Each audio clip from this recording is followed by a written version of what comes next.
যখন ভালো ট্রিটমেন্ট পাবে। দেখেন এখন আপনি ভারতের কথা বলছেন যেটার জন্য ভারতের ইন্টারেস্ট বা ভারতের দায়ী, কিন্তু এখন তো একটা ভারত বিরোধী একটা সেন্টিমেন্ট অনেক সোচ্চার বাংলাদেশে, এবং এই সরকারও তো আসলে ভারতের ব্যাপারে স্পষ্ট একটা অবস্থান জানিয়ে দিয়েছে। তাহলে কেন সম্ভব হচ্ছে না?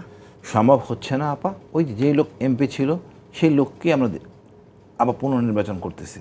নতুন লোককে খুঁজে আনতে হবে, ইয়াং জেনারেশন আনতে হবে। একটা চাক ইঞ্জিনিয়ার আছে, চাক, তাকে আনি। বহু জায়গায় বহু ক্ষেত্রে এদেরকে আনি, শিক্ষিত করি, ভালো ট্রিটমেন্ট দেই, ভালো ব্যবস্থা দেই, শিক্ষা ব্যবস্থা দেই। সমস্যাটা কোথায় আমি বুঝি না তো কিছু আপা। আপনি দেখেন এত ছেলে আহত হইলো, কয়জনকে চিকিৎসা দিতে পারছি আমরা, কত পরে তা এই যুগে এসে।